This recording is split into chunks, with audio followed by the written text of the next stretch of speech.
नमस्कार दोस्तों, मैं हूं दिवाकर। आज हम देखने वाले हैं प्रीवियस क्लास के आगे, जिसमें हम बात करेंगे संसद की अधिवेशन, लोकसभा की, और कुछ देखेंगे राज्यसभा के विषय में। अगर आज की क्लास में हो पाएगा तो हम इसे कंटिन्यू करेंगे। क्लियर? तो अब हम आगे बढ़ते हैं, बात कर लेते हैं अपना लोकसभा में। अब देखो, संसद 85 जो आर्टिकल है ये बोलता है कि संसद का जो सत्राहूत करना है, सत्रावसान करना है, या फिर लोकसभा का विघटन करना है, ये राष्ट्रपति की शक्तियां हैं। जब हमने राष्ट्रपति की विधायी शक्ति पढ़ी है, उसके अंतर्गत हमने ये सारी चीजें पढ़ ली हैं। तो आपको यहाँ पर भी संसद में ये याद रखना है। यहाँ आप याद रखेंगे संसद के एक सत्र की अंतिम बैठक और जो नेक्स्ट सेशन लगने वाला है। जब अभी आप पढ़ेंगे कि संसद में, लोकसभा में 3 सेशन होते हैं, जो कहाँ से शुरू होता है? बजट से। उसके बाद कौन सा होता है? उसके बाद आपके पास आएगा मॉनसून वाला, और मॉनसून के बाद आएगा विंटर सेशन। क्लियर? ऐसे ही आप राज्यसभा में जाएंगे, वहां पर 4 सेशन आपको देखने मिल जाएंगे। अब देखो, आगामी सत्र की प्रथम बैठक, मतलब कोई सत्र चल रहा है उसकी लास्ट दिन और आगामी सत्र का जब कमेंसमेंट हो रहा है उसके बीच मैक्सिमम अवधि 6 महीने से अधिक की नहीं हो सकती है, यह बात बोल रहा है। आगे बढ़ते हैं। यहां से क्वेश्चन बना है, आप पीवाईक्यू उठाएंगे तो इसमें क्वेश्चन आपको दिखेंगे। संसद का प्रत्येक सत्र दोनों सदनों की संयुक्त बैठक में राष्ट्रपति के अभिभाषण से प्रारंभ होता है।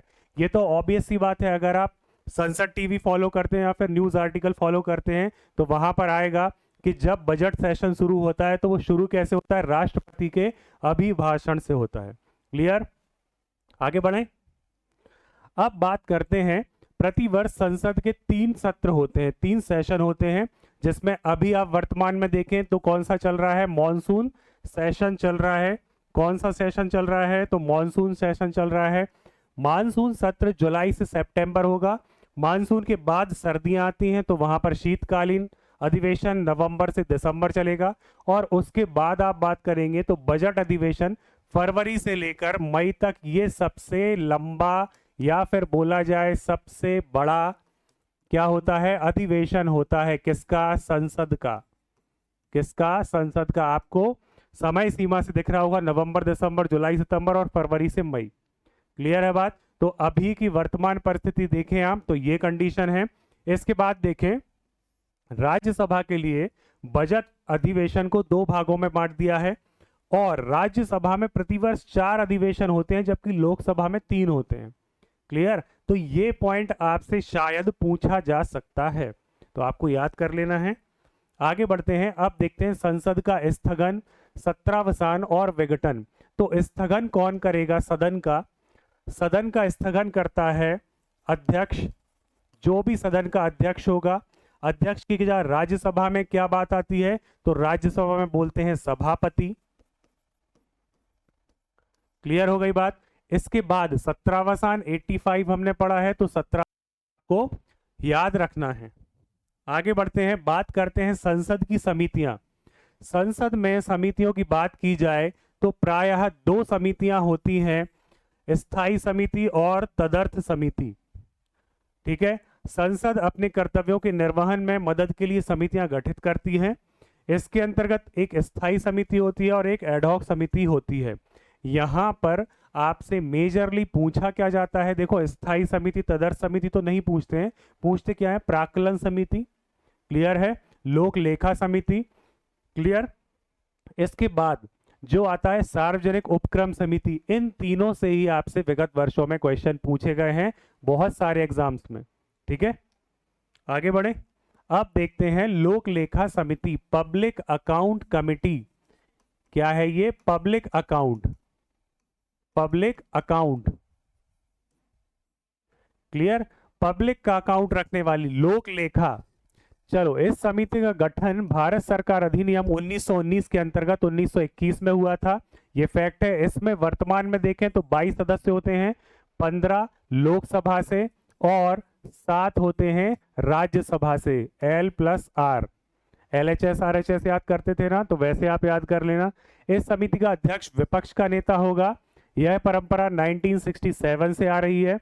केंद्र सरकार के विभागों, मंत्रालयों के लेखों मतलब अकाउंट्स की जांच करने का यह काम करेगी। कैग जो होता है इस समिति की बैठक में भाग लेता है। जो लोक लेखा समिति है यह अपनी रिपोर्ट लोकसभा के अध्यक्ष को देती है। किसे देगी? लोकसभा के अध्यक्ष को। अब आप एक सुनेंगे प्राक्कलन समिति, अनुमान समिति। अनुमान समिति की जुड़वा बहन कहा जाता है पब्लिक अकाउंट कमेटी को। क्लियर? नीति संबंधी विषय की जांच नहीं करती, कार्य हो जाने के बाद यह रिपोर्ट तैयार करती है, लेखों की जांच करती है, अकाउंट्स को चेक करती है। क्लियर हो गई बात? याद रखना है 1919 के एक्ट से 1921 में ये पहली बार बनी। ठीक है, इसमें 22 सदस्य हैं। पूछा क्या जाएगा? 22 सदस्य हैं। आपका होमवर्क रहेगा इसके वर्तमान में अध्यक्ष कौन है ये पता करना। पब्लिक अकाउंट कमेटी PAC, लोक लेखा समिति के अध्यक्ष वर्तमान में कौन है ये आपका काम रहेगा। अब इसे जुड़वा बहन कहते हैं किसकी? प्राक्कलन समिति की। ठीक है, तो ये आपके पास यहां से 4 पॉइंट निकल के आते हैं। अब देखो प्राक्कलन समिति को देखें तो ये जॉन मथाई जो वित्त मंत्री थे, पहली जो सरकार बनी थी उसमें, तो इनकी सिफारिशों पर बनी। इसमें ओरिजिनली तो 25 सदस्य थे, लेकिन अब कितने हो गए हैं? तो 30 सदस्य हो गए हैं। ठीक है, आपसे क्वेश्चन पूछा जा सकता है कि सबसे बड़ी समिति कौन सी होती है? तो प्राक्कलन समिति सबसे बड़ी होती है। सबसे बड़ी समिति कौन सी है? प्राक्कलन समिति सबसे बड़ी समिति होती है। इसी की जुड़वा बहन है PAC। ये लिखा है सबसे बड़ी समिति है, प्रतिवर्ष गठित होने वाली समिति है। ठीक है, लोकसभा के सदस्यों से ही क्या होते हैं? यहाँ के सदस्य निर्वाचित किए जाते हैं। ये आपको याद रख लेना है बहुत अच्छे से। अब आगे बढ़े। सार्वजनिक पब्लिक सेक्टर अंडरटेकिंग, जिसे हम PSU बोलते हैं, सार्वजनिक उपक्रम की समिति। इस समिति में कब गठित हुई? तो कृष्ण मेनन की सिफारिशों से हुई। ये आपसे पूछे जा सकते हैं 1919 के एक्ट से कौन गठित हुआ। उसके बाद पूछेंगे जॉन मथाई की सिफारिशों पर कौन गठित हुआ, मतलब कौन सी समिति गठित हुई। देन पूछा जा सकता है कृष्णा मेनन समिति की सिफारिश पर कौन सी समिति गठित हुई, और आपसे ऑप्शन दे देगा PSU वाली, प्राक्कलन समिति, PAC, और 1 और 2 दोनों। ठीक है, इसमें भी सेम कंडीशन रहेगी। 22 सदस्य हैं, 15 लोकसभा से आएंगे, 7 आपके राज्यसभा से आएंगे। इसका कार्यकाल 1 वर्ष का होगा। सरकारी उपक्रम जो भी रहते हैं उनके लेखों का परीक्षण करती है। अब देखो अनुमान समिति जो रहती है, अनुमान समिति का कार्य क्या रहता है? अनुमान लगाना, एस्टिमेशन करना, और वह राय भी देती है कि कहां कहां पर खर्चों में कटौती की जा सकती है। क्लियर है बात? आगे बढ़ते हैं। अब देखो विभिन्न सारी निधियां, निधियां मतलब फंड्स। आपने सुना होगा कंसोलिडेट फंड होता है, ठीक है, कंटिजेंसी फंड होता है, ठीक, मतलब आकस्मिक निधि होती है, और क्या होता है आपका? संचित निधि होती है। क्लियर? तो संचित निधि कहां मिलेगी? ये आर्टिकल याद कर लेना है। ये क्या करना है? अनुच्छेद याद कर लेना, अनुच्छेद याद करना। 266 का सब क्लॉज 1, सब क्लॉज 2 में भी समिति है, फिर 267 में भी समिति है। क्लियर? अब देखो यहां पर सरकार से मिलने वाले सभी राजस्व, जैसे सीमा शुल्क है, उत्पाद शुल्क है, इनकम टैक्स, संपदा शुल्क और अन्य शुल्क, इसके अलावा सरकार द्वारा ऋण की वसूली से जो भी धन प्राप्त होता है, उन सारों को कहां जमा करते हैं? तो संचित निधि में जमा करते हैं, कंसोलिडेट फंड। ये सबसे बड़ी निधि होती है। संसद की स्वीकृति के पश्चात सरकार अपने सभी खर्चों का वहन यहीं से करती है। समझ में आ रही है बात? आप पढ़ते होंगे ना, संचित निधि पर भारित होते हैं राष्ट्रपति, राज्यपाल, है ना, और कई सारे जजेस। ये सारी आप पढ़ते हैं कि इनके जो वेतन भत्ते कहां से आते हैं? भारत की संचित निधि पर, राज्य की संचित निधि। तो राज्य की संचित निधि क्या होती है? सबसे बड़ा फंड है। क्लियर? आगे बढ़े। अब बात करते हैं लोक लेखा निधि। लोक लेखा निधि की बात करें तो 266(2) के अनुसार भारत सरकार द्वारा उसकी ओर से प्राप्त अन्य सभी धनराशियां जो पहले वर्णित की है, इनकम टैक्स है, उत्पाद शुल्क है, सीमा शुल्क है, ठीक है, संपदा शुल्क है, ऋणों से जो आपको शुल्क मिल रहा है, मतलब इंटरेस्ट मिल रहा है, उसके अलावा जो भी बच रहा है तो कहां पर आ जाएगा? लोक लेखा निधि में। आकस्मिक निधि ये 267 में मिलेगी, ये 266(2) में मिलेगी, 266(1) में क्या मिलेगा? कंसोलिडेट फंड मिलेगा। आपको ये याद रखना है तीनों में अंतर कहां है? तो अनुच्छेद में अंतर है। कंसोलिडेट जो फंड है वो सबसे आपको याद रखना है। आकस्मिक निधि जो कंटिजेंसी फंड है ये रेगुलेट कौन करता है? तो ये भारत के राष्ट्रपति करते हैं। इसके लिए रूल रेगुलेशंस कौन बनाता है? तो संसद के द्वारा इसके लिए रूल रेगुलेशंस बनाए जाते हैं। देखो, संसद एक निधि स्थापित करने की शक्ति दी गई है, यह आकस्मिक निधि कहलाती है, ठीक है। और इसका यूज कौन करता है? तो राष्ट्रपति के द्वारा किया जाता है। आगे बढ़े, अब देखते हैं संसद का संयुक्त सत्र। संविधान के अनुच्छेद 108, अब यहां से बहुत बार क्वेश्चन आ गए हैं, एमपीपीएससी ही लगभग प्रीलिम्स में 2 से 3 बार इसे घुमा फिरा के पूछा गया है, ठीक है। तो याद रखेंगे, संयुक्त सत्र मतलब लोकसभा मतलब पार्लियामेंट जो है, दोनों सदनों की एक साथ बैठक। अब ये बैठक कब होती है, इसके भी टर्म्स एंड कंडीशंस हैं, क्लियर। तो दोनों की बैठक, लोकसभा और राज्यसभा की संयुक्त बैठक को संयुक्त सत्र कहा जाता है। यदि विधेयक को दूसरे सदन द्वारा अस्वीकृत कर दिया है और पास करवाना है तब आएगा।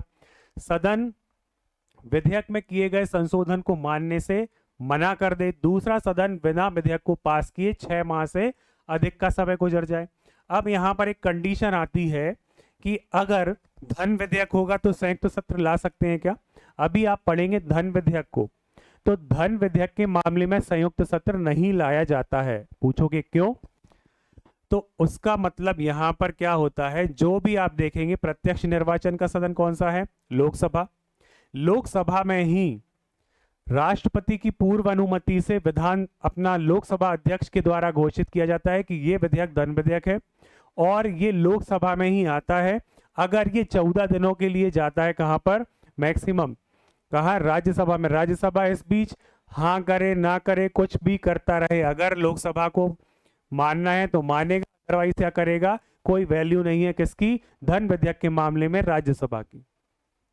दोनों सदनों की संयुक्त बैठक की अध्यक्षता लोकसभा का अध्यक्ष करेगा, ठीक है। ये आपको याद रखता है कि संयुक्त सत्र बुलाएगा कौन? राष्ट्रपति। संयुक्त सत्र कौन बुलाएगा? भारत का राष्ट्रपति संयुक्त सत्र को बुलाएगा। संयुक्त सत्र की अध्यक्षता कौन करेगा? तो लोकसभा का अध्यक्ष संयुक्त सत्र की अध्यक्षता करता है। लोकसभा अध्यक्ष, chairperson of lower house. Clear हो गई बात? ये है बात आपके सामने किसकी? संयुक्त सत्र, जो कहां मिलेगा? अनुच्छेद नंबर 108 में आपको मिल जाएगा। अब बात करें 1950 से लेकर अभी तक 3 बार ही संयुक्त सत्र बुलाया गया है। जो कहां कहां पर बुलाया है? दहेज प्रतिषेध विधेयक में, इसके बाद बैंकिंग सेवा आयोग में, और इसके बाद पोटा, प्रिवेंशन ऑफ टेररिज्म एक्ट 2002। आपको ये 3 के 3 याद करना है, इनका ईयर भी याद करना है, 1960, देन 1977 और 2002। पोटा की जगह अब क्या है? यूएपीए, अनलॉफुल एक्टिविटीज या एक्ट प्रिवेंशन एक्ट, ठीक है। जो आपकी अनलॉफुल एक्टिविटी हैं उनमें आपको निरुद्ध करने का क्या है? अधिनियम है, यूएपीए। अब देखो, धन विधेयक के विषय में यही बात की गई है कि जो मनी बिल होता है उसमें संयुक्त बैठक मतलब ज्वाइंट सेशन का पार्लियामेंट का प्रावधान नहीं है। क्यों नहीं है? उसका कारण यहां पर है कि अधिकतम राज्यसभा 14 दिन तक ही होल्ड कर सकती है, ठीक है। ये आपको समझना है। अगर क्वेश्चन में पूछा जाता है कि निम्न कथनों पर विचार कीजिए, और उसने लिख दिया संयुक्त बैठक की कंडीशंस लिख दी, वहां पर एक आपका ऑप्शन ये था, 3 वो थे, एक ये था, और फिर अलग अलग ऑप्शन बता दिए, सही कौन सा है। तो आपको बताना है कि संयुक्त बैठक कहां नहीं होगी, यहां नहीं होगी। क्लियर है बात? आगे बढ़े। अब बात करते हैं विधेयक के प्रकार। जो भी बिल होते हैं, टाइप्स ऑफ बिल, साधारण विधेयक, वित्तीय विषय मतलब कि जहां पर कर लगाना है, करों में बदलाव करना है, इनके अलावा जो विधेयक हैं, जो बिल हैं, वो क्या कहलाते हैं? साधारण विधेयक। वित्त विधेयक की बात करें तो ये विधेयक वित्त से संबंधित होते हैं, जो एक प्रकार का धन विधेयक भी होता है, राजस्व या फिर व्यय से संबंधित होते हैं। आने वाले वित्तीय वर्ष में नया कर लगाना है, उसमें कुछ संशोधन करना है, इसकी विषय में बात कहाँ की होती है? फाइनेंस बिल के अंतर्गत की जाती है। वहीं बात की जाए वित्तीय विधेयक के बाद धन विधेयक की, तो धन विधेयक अभी हमने जस्ट देखा, वही लोकसभा राज्यसभा वाला ज्वाइंट सेशन। अब यहां देखो, जिन विधेयक में कर आरोपण, कर लगाना है, कर हटाना है, कर को परिहार मतलब बदलना, आपने राष्ट्रपति की 72 आर्टिकल में क्षमादान शक्ति पढ़ी, वहां पर क्या था, परिहार, बदलना। तो अब यहां से याद रखना, विनियमन मतलब रेगुलेशन से संबंधित हो, वहां क्या होता है, धन विधेयक होगा। संचित निधि से धन का विनियोग करने के लिए भी धन विधेयक आता है। अब संचित निधि कहां पर है, तो कंसोलिडेट फंड्स 266(1), क्लियर। संचित निधि, लोक लेखा निधि 266(2), इसके बाद कंटिजेंसी फंड 267। तो ये तीन के तीन आर्टिकल आपको याद रखना है। अब देखो, संविधान संशोधन, जो भी कॉन्स्टिट्यूशनल अमेंडमेंट बिल होते हैं, यहां पर इनके लिए जो बिल लाया जाएगा उनको क्या करेंगे, उनको कहेंगे संविधान संशोधन विधेयक। ठीक है, ये तो बहुत ऑब्वियस सी बात है कि जिसके लिए लाया गया है उसे बोल देंगे। अब राष्ट्रपति की ही बात जब हमने की थी तो वहां पर पढ़ा था कि राष्ट्रपति के पास आर्टिकल 123 में क्या शक्ति है कि किसी अत्यंत ज्वलंत मुद्दा है, बहुत इंपॉर्टेंट मुद्दा है, और जब सदन कोई भी नहीं लगा है संसद का, तब वह मंत्रिपरिषद की सलाह से एक क्या करते हैं, अध्यादेश लाते हैं जो कानून के जैसा ही एक्ट करता है। अब इस अध्यादेश के लिए क्या होता है, एक फिर आपने पढ़ा है जब सेशन लग गया तो 6 हफ्ते के भीतर उसे पास कराना है। ठीक है, तो जब पास कराना है तो उसका बिल क्या होगा, टेबल होगा। अभी हम पढ़ेंगे कि किसी भी बिल को एक्ट बनने में कितने चरणों से होकर गुजरना पड़ता है, कौन कौन से चरण है, प्रथम वाचन, द्वितीय वाचन, तृतीय वाचन, क्लियर। तो यहां पर यही बात की गई है, 123 के माध्यम से जब अध्यादेश जारी करेंगे ऑर्डिनेंस, तब 6 माह 6 हफ्ते होते हैं, लेकिन अगर सत्र शुरू हो गया है तो 6 हफ्ते। तो वह बिल जो लाया जाता है वह क्या होता है, अपना अध्यादेश को प्रतिस्थापित करने वाला विधेयक। अब बात आती है सरकारी विधेयक की, तो कोई मंत्री ही करेगा।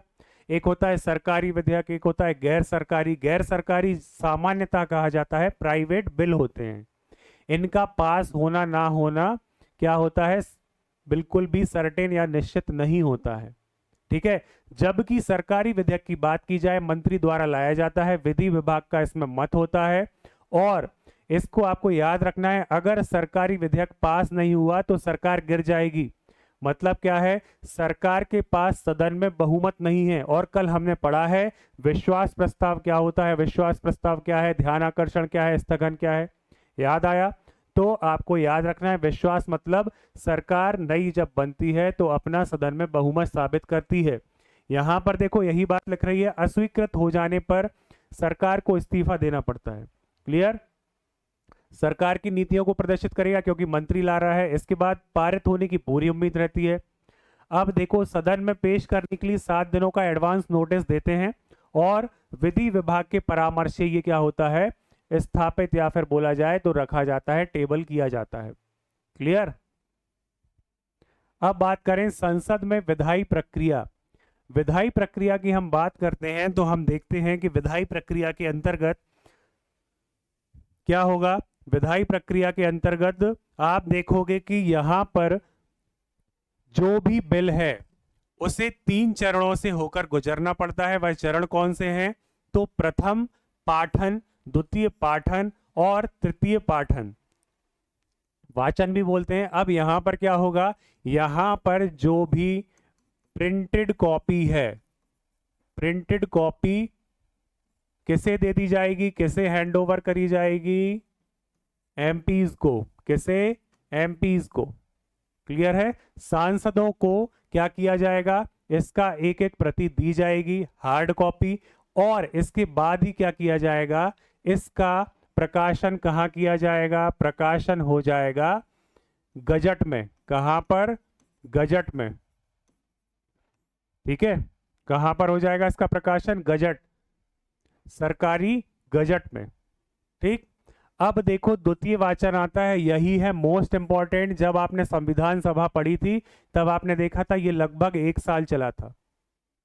क्यों, क्योंकि यहीं पर सारा कुछ होना है। देखें क्या बोलता है, द्वितीय वाचन के प्रथम प्रक्रम में सदन की सभा में विधेयक पर सामान्य चर्चा विमर्श होगा, विधेयक के सिद्धांतों पर चर्चा की जाएगी। उसके बाद विधेयक को प्रवर समिति को भेज दिया जाएगा। अब प्रवर समिति जो रहती है वह विधेयक के सारे सिद्धांतों को देखती है, उस पर विचार करती है, अपनी सिफारिशों के साथ उस सदन की सभा में अपनी रिपोर्ट सौंपती है।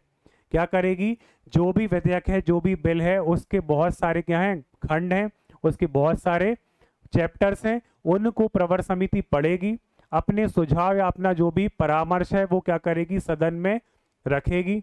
ठीक है, उसकी एक रिपोर्ट बना के रखेगी। उसके बाद द्वितीय वाचन के जो तीसरा प्रक्रम है, इसमें विधेयक पर खंडवार क्या होगा, विचार विमर्श होगा। यदि कोई संशोधन प्रस्तुत किया गया है तो उस पर विचार स्वीकार अस्वीकार किया जाना है, यह भी निर्धारित किया जाएगा। अब देखो, जिन खंडों पर प्रवर समिति ने विचार किया, फिर उसने अपनी रिपोर्ट दी, फिर पक्ष विपक्ष दो होते हैं सदन में, कहीं भी आप देखें तो यहाँ पर क्या होगा, फिर संशोधन की बात होगी। अगर स्वीकार करना है वेल एंड गुड, अस्वीकार करना है तो ये प्रक्रिया चलेगी। इसके बाद फाइनल आता है तीसरा वाचन, तृतीय पाठन। तृतीय पाठन में बात करें तो इस प्रक्रम में विधेयक को संसद के सदन में पारित करते हैं या फिर वापस लौटा देते हैं। ठीक, वापस कहां लौटाएंगे, समिति के पास। या फिर आपने देखा होगा सरकार ने अभी क्या कर लिया, एक बिल वापस कर दिया, कौन सा, आयकर में कुछ संशोधन वाला। ठीक है, तो आगे बढ़े, यदि सदन में उस विधेयक को बहुमत मिलता है तो उसे पारित किया जाता है। आपने देखा होगा ना, जो भी इसके पक्ष में है ये आता है यस और नो। ठीक है, अब हर सांसद की क्या हो गया है, सीट पर ये बटन है और तुरंत वहां पर सेम टाइम रिफ्लेक्ट होता है इसके रिजल्ट। आगे बढ़े, इसके बाद दूसरे सदन में भेजा जाएगा विधेयक, वहां पर भी सेम प्रक्रिया होगी। अगर सदन स्वीकृत कर लेती है तो दोनों सदनों से पास होने के बाद राष्ट्रपति के हस्ताक्षर होंगे, और राष्ट्रपति के हस्ताक्षर मतलब फाइनल हो चुका है। अब यह जो बिल था, यह कानून का निर्माण इसका किया जा चुका है, ये कानून बन गया है। ठीक है, यदि वापस लौटा देता है तो लोकसभा पुनः पारित करके संशोधनों के साथ भेज सकती है, अथवा दूसरा सदन 6 माह तक कोई कार्यवाही नहीं करता है तो गतिरोध की स्थिति होगी, और फिर गतिरोध की स्थिति में धन विधेयक के अलावा कहां जाएगी बात, तो वो जाएगी आर्टिकल 108 में। क्लियर, ये देखो क्या बोल रहा है आर्टिकल 108। राष्ट्रपति क्या करेंगे, संयुक्त बैठक बुलाएंगे, सिंपल है। धन विधेयक के अलावा अगर गतिरोध बहुत ज्यादा हो गया है, सदन पास ही नहीं कर रहा है, 6 माह तक क्या है लटका के रखा है, धन विधेयक में तो 14 दिन की वैलिडिटी है, उसके बाद आप कुछ करें या ना करें तो कोई वैल्यू नहीं है। यहां पर अगर लटका दिया राज्यसभा ने तो क्या होगा, फिर संयुक्त सेशन की बात कही गई है।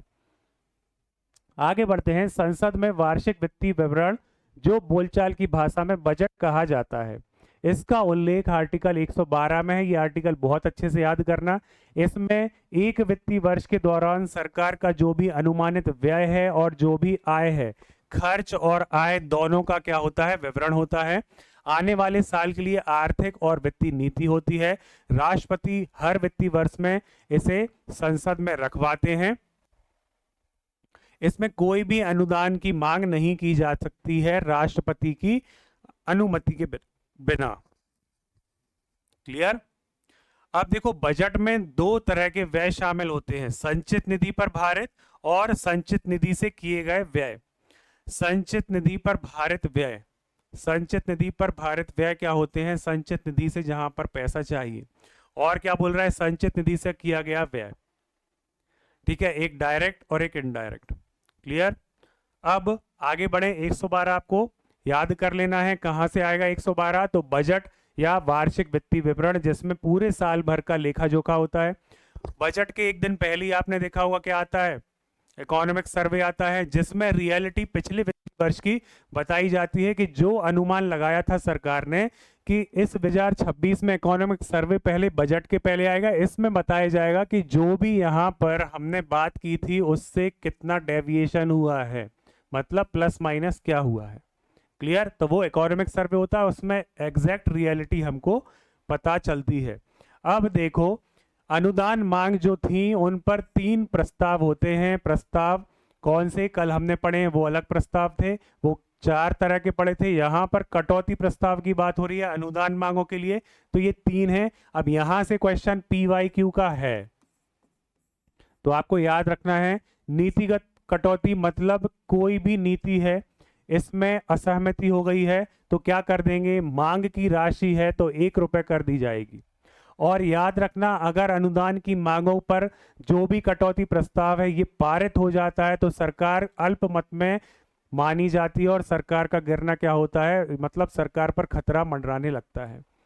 आर्थिक कटौती, क्योंकि आपका क्या है, जो भी आपने विधेयक प्रस्तुत किया है, वित्त विधेयक जो भी है धन से संबंधित जिसमें अनुदान मांगों की बात हो रही है, अगर वो आप पारित नहीं करवा पा रहे हैं, वहां पर क्या हो गया, आपकी राशि 1 रुपए काट कर क्या कर दी, टोटल 1 रुपए कर दी, तो मतलब अल्पमत है। इसके बाद बात करें आर्थिक कटौती, इस प्रस्ताव में बताया जाता है प्रस्तावित व्यय से अर्थव्यवस्था पर क्या होगा, एडवर्स इफेक्ट पड़ेगा, प्रतिकूल प्रभाव पड़ेगा और मांग की राशि को कम किया जाए। अब यहाँ पर कम करना बोला है, एग्जैक्ट फिगर नहीं होता है, यहाँ पर याद रखना टोटल जितनी भी मांग राशि थी ना अनुदान की 1 रुपए कर दी। इसी तरह सांकेतिक कटौती में क्या होगा कि 100 रुपए कट कर दिए।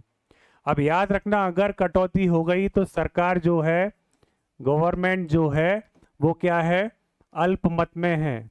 कहाँ पर है, अल्पमत में है। अगर ये हो जाते हैं कोई भी इनमें से एक पास कटौती प्रस्ताव जो भी अनुदान की मांगों के लिए है, ये आपको बहुत इंपॉर्टेंट है। यहां से क्वेश्चन आ चुका है, सांकेतिक कटौती प्रस्ताव में कितने रुपए कट किए जाते हैं, तो कई लोग 1 रुपए की राशि लगा के आ गए थे, जबकि क्या था वो नीतिगत कटौती। आर्थिक कटौती में क्या होगा कि आप जो आपकी अनुदान की मांग है इसमें क्या हो रहा है, आपके कारण प्रतिकूल व्यवस्था अर्थव्यवस्था पर प्रभाव पड़ रहा है। इसके बाद सांकेतिक मतलब कि एक सिंबॉलिक कटौती करनी है तो वहां पर 100 रुपए कट कर देंगे। क्लियर। अब देख अनुपूरक अनुदान की बात करें तो इसे संसद द्वारा तब क्या किया जाता है, स्वीकृत किया जाता है जब विनियोग अधिनियम द्वारा प्राधिकृत राशि कहाँ हो, उस वर्ष हेतु चालू वित्तीय वर्ष में अपर्याप्त हो। मतलब जिस विधेयक से आप धन निकाल रहे हैं उसमें धन की कमी है, आपने जो भी राशि सैंक्शन की थी वो कम पाई गई है आपकी योजना के लिए, तब क्या होगा, अनुपूरक। ठीक है। इसके बाद अधिक अनुदान, तो इस प्रकार की मांग तब रखी जाएगी जब उस वर्ष के विधेयक में सेवा के लिए निर्धारित रकम से ज्यादा रकम क्या हो जाए, व्यय हो जाए। बात देखो वही हो रही है कि यहाँ कम है तो अनुपूरक चाहिए, कॉपी कम पड़ गई, जब हम लिखते हैं तो सप्लीमेंट्री कॉपी लेते हैं तो क्या है, पूरक कॉपी। ऐसे ही यहाँ पर उस राशि अपर्याप्त मतलब कम, अपर्याप्त का मतलब क्या होता है, वर्ड पकड़ो, कम। ठीक है। अब जब कम हो गई है तो अनुपूरक होगा। अधिक अनुदान मतलब कि क्या बोल रहा है, ज्यादा रकम व्यय हो जाए, तो यहां पर क्या है, अधिक अनुदान की मांग। इसके बाद प्रत्यानुदान, ये बहुत इंपॉर्टेंट है, इसको याद रख लेना, 2 नंबर में भी पूछा जा सकता है आपसे मेंस में। जब किसी सेवा या मद के लिए आकस्मिक रूप से धन की अत्यधिक और तुरंत आवश्यक सहायता की जरूरत हो तो इस प्रकार की अनुदान मांग रखी जाती है। लोकसभा द्वारा यह सरकार को मतलब कार्यपालिका को दिया गया क्या है, ब्लैंक चेक।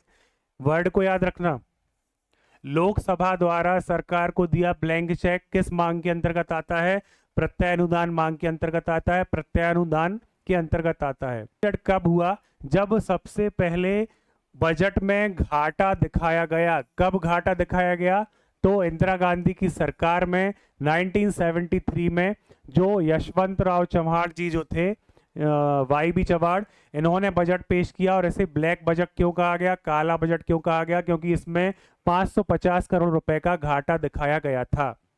ठीक है। इसके बाद देखें रोल बैक बजट 2002-2003 के अंतर्गत, ये यशवंत सिन्हा उस समय के क्या थे, वित्त मंत्री थे अटल बिहारी सरकार में, और इन्होंने क्या किया, विपक्ष के दबाव में बजट के कई सारे जो प्रस्ताव थे वो क्या कर लिए, वापस कर लिए। तो रोल बैक का मतलब क्या होता है, घड़ी कर लेना। तो जो बजट के आपके प्रस्ताव थे इनको वापस ले लिया तो क्या हो गया, ये रोल बैक बजट। क्या हो गया, रोल बैक बजट। ठीक है। ड्रीम बजट, ड्रीम बजट किया था डॉक्टर पी चिदम्बरम ने। क्या किया था, ड्रीम बजट। ड्रीम बजट निम्न में से किस वित्त मंत्री ने प्रस्तुत किया, तो ड्रीम बजट को प्रस्तुत करने वाले मंत्री थे पी चिदम्बरम 1997 में। ठीक है। अब यहां पर क्या बात आ रही है, यहां पर बात आ रही है इकोनॉमिक रिफॉर्म के रोड मैप तैयार करने के लिए। इसे नाम दिया गया था ड्रीम बजट का। क्लियर? तो roll back budget, black budget, dream budget, ये सारे कई टर्म्स हैं आपके पास, ये आपको याद रखने हैं। इसके अलावा अब आपके पास आता है राज्यसभा। क्या आता है? राज्यसभा। लोकसभा की हमने बात कर ली, अब आता है राज्यसभा। राज्यसभा के फैक्ट देखो तो ये उच्च सदन है। क्या है राज्यसभा? उच्च सदन, स्थायी सदन,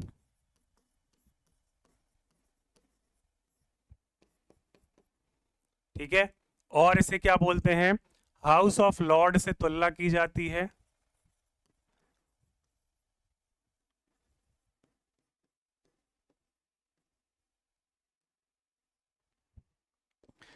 और क्या होता है? तो उच्च सदन, स्थायी सदन, यहां पर राज्यसभा को कुछ विशेष अधिकार प्राप्त है। क्या है? विशेष अधिकार हैं।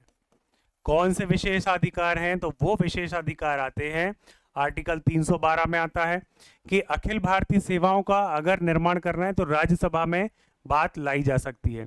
इसके अलावा कोई राज्य सूची का विषय है, इसे क्या करना है? इसे भी कहां पर? समवर्ती में करना है, तो यहां पर बात लाई जा सकती है। इसके अलावा राज्यसभा का ही विशेष अधिकार है कि जो उपराष्ट्रपति या फिर राज्यसभा के सभापति हैं, इनके विरुद्ध हटाए जाने का प्रस्ताव लाना। ठीक है, आगे बढ़े। अब बात करें राज्यसभा की आगे, तो राज्यसभा की वर्तमान में सदस्य संख्या है 250, जिसमें से 238 का निर्वाचन होता है। निर्वाचन कैसे होता है? तो निर्वाचन होता है अप्रत्यक्ष। अप्रत्यक्ष राज्य की विधानसभा द्वारा, राज्य की विधानसभा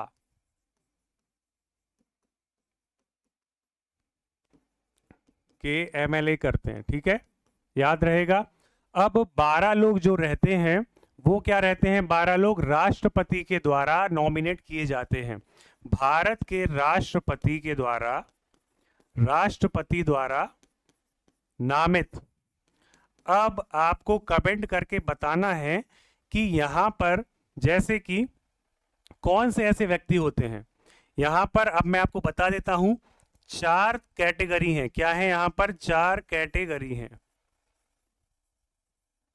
वो 4 कैटेगरी कौन सी हैं आपको जरा कमेंट करना है। यहां पर साहित्य है, संगीत है, कला है, क्या है यहां पर? क्लियर? तो ये आप याद रखें। 250 क्या है सदस्य संख्या, ठीक है। 238 का निर्वाचन होता है। 12 लोग जो हैं वो राष्ट्रपति के द्वारा नॉमिनेट किए जाते हैं। आगे बढ़ते हैं, राज्यसभा की बात करते हैं। तो राज्यसभा में ही आप देखेंगे कि यहां पर सदस्य के लिए, सदस्य बनने हेतु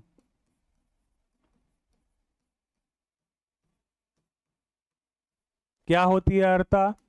तो भारत का नागरिक हो, भारत का नागरिक हो। क्या हो? भारत का नागरिक हो। इसके बाद एज कितनी हो? तो 30 साल या उससे अधिक की क्या हो? एज हो। लाभ के पद पर ना हो, लाभ के पद पर ना हो, पद पर ना हो। इसके बाद वही सेम चीज, विकृत चित्त वाला ना हो, दिवालिया ना हो, विकृत चित्त ना हो, चित्त वाला ना हो, दिवालिया ना हो। ये इनके 5 रहते हैं, दिवालिया ना हो। ठीक है। और क्या होता है?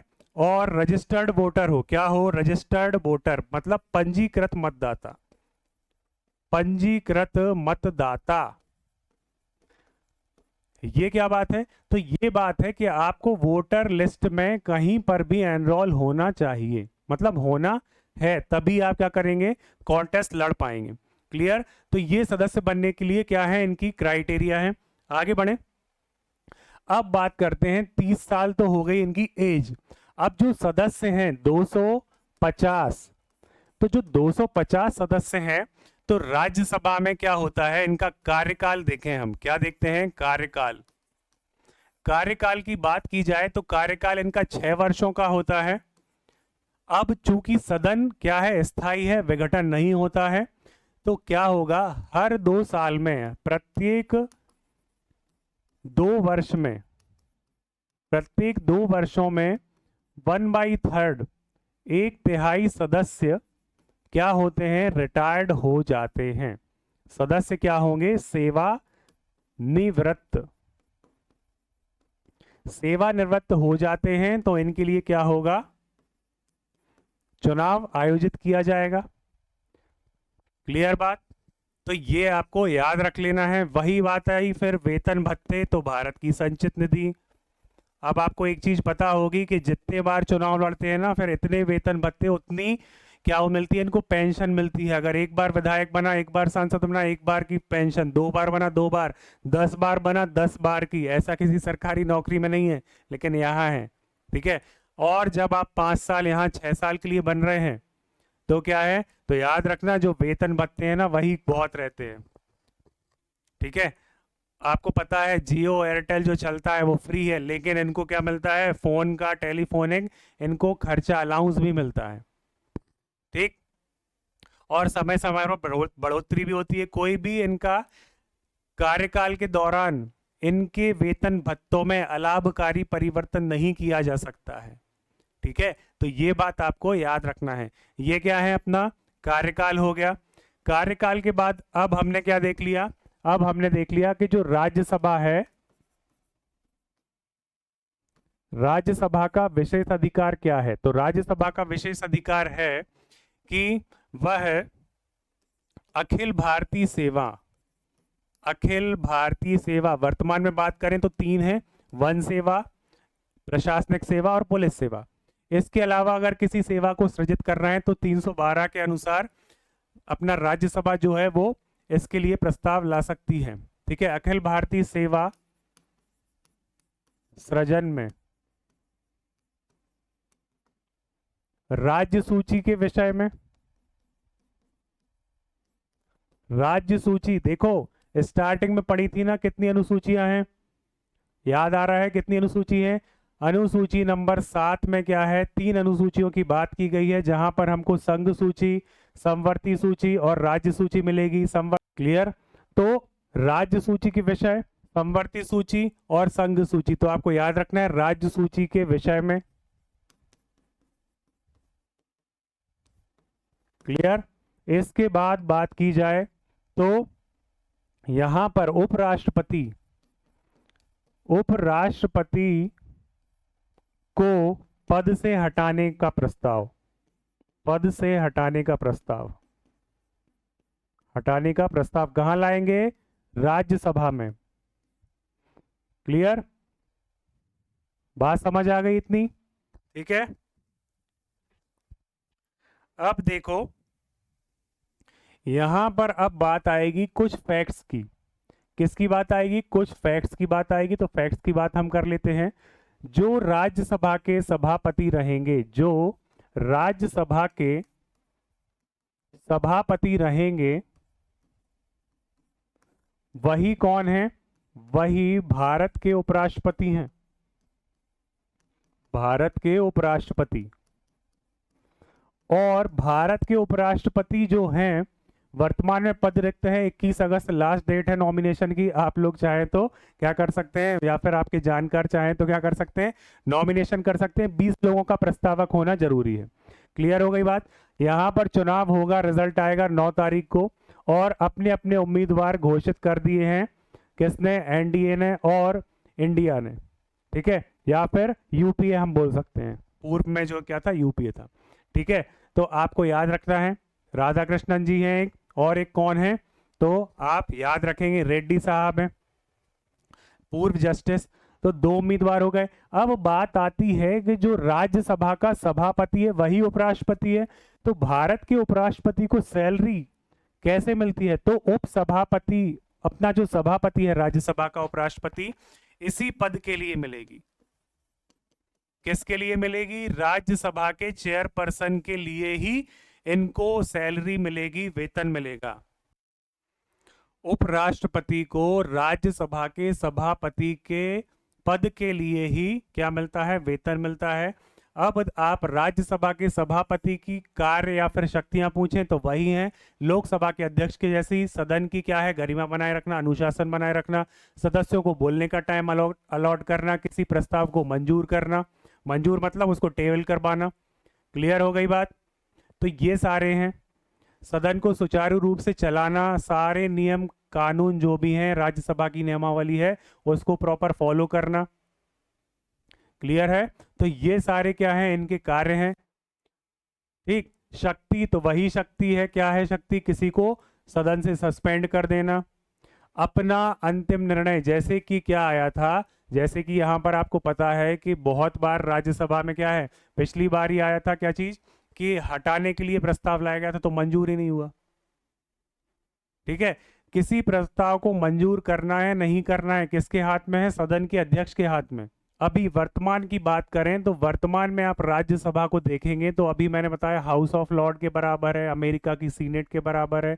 तो ये कई सारे देशों के पहले ऐसे क्वेश्चन आते थे कि किस देश की संसद को क्या कहा जाता है, ड्यूमा कहाँ का है, ठीक है, सोवियत का क्या चीज़ है, नेपाल में क्या बोलते हैं, अपना पाकिस्तान में क्या कहा जाता है। तो ये क्वेश्चन आते थे, आप देख लेना। लेकिन राज्यसभा को कहाँ से कंपेयर करते हैं? उच्च सदन, हाउस ऑफ लॉर्ड, या फिर अमेरिका में करें तो सीनेट से। अब राज्यसभा में सदन का नेता, सदन का नेता पक्ष कौन है? नेता प्रतिपक्ष कौन है?